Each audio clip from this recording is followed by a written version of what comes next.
everyone, so today I'm doing a video on how to make pavlova. It is an Australian or Kiwi dessert. They haven't actually decided who invented the pavlova, so that's why I won't say it's strictly Australian. But it's like a meringue. It's crunchy on the outside and marshmallowy on the inside. You cover the top with whipped cream and fruit. It tastes amazing and it's really easy to make, so I hope you guys enjoy this video and keep watching if you want to learn how to make this. First, you're going to set your oven to 130 Celsius or 250 Fahrenheit, whatever your oven is. Okay, so with pavlova, you're going to take 4 large egg whites and put them in a large bowl. And pavlova is a meringue, so the outside of it, when it's cooked, is going to be slightly crunchy and the inside is going to be really marshmallowy. So how we do this is you make a meringue and we're going to whip this until it forms soft peaks.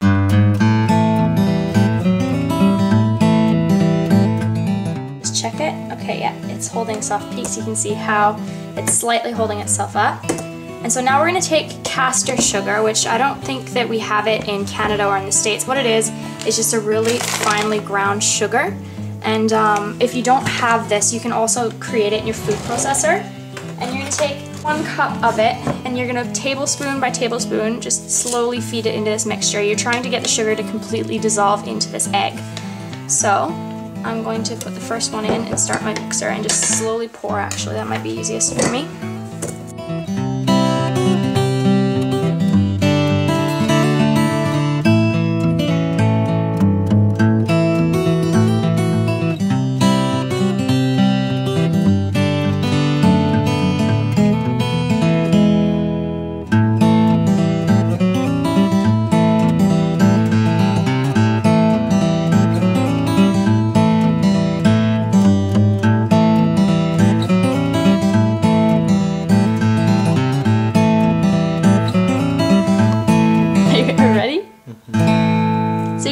This until you can dip your finger in, rub your fingers together, and you won't feel any grittiness or any sugar.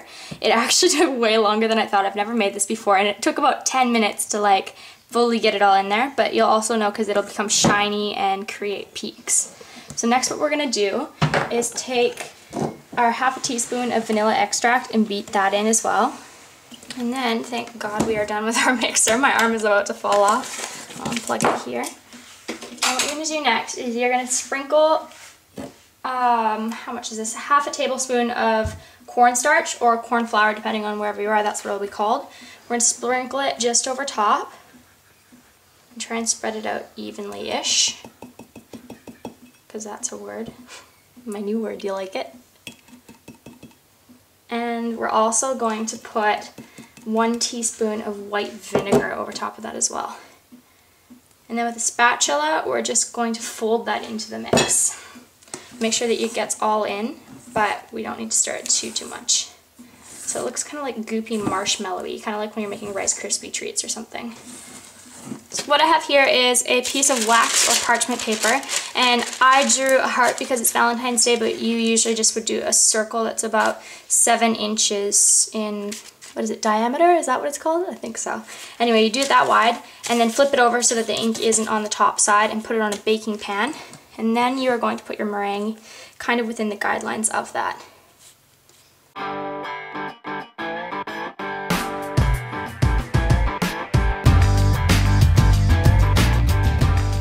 You're going to want your pavlova a little bit less steep on the inside, like make a bit of a well, just so that when you put whipped cream and stuff, it has somewhere to go.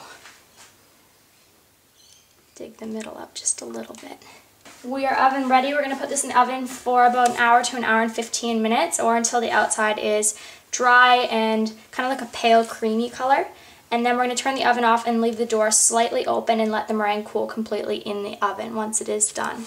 But I will show you that after it is ready. Alright, so it's been just over an hour and our pavlova is ready.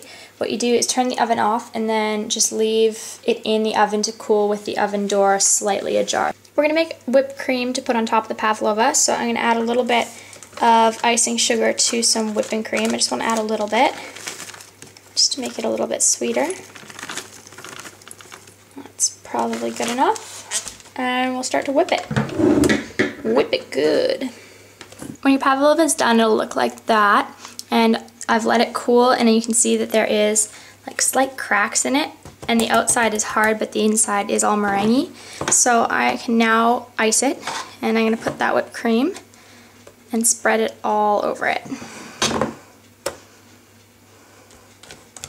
Once you're done putting all of the whipped cream on your pavlova, you can then put berries or any type of fruit that you want on it. I'm doing strawberries and raspberries today because I felt that they were pretty and red and super Valentine's Day-ish, but you can use any type of fruit that you want. So when you're finished, your pavlova should look something like this. You do need to serve it immediately because it will not keep in the fridge for very long.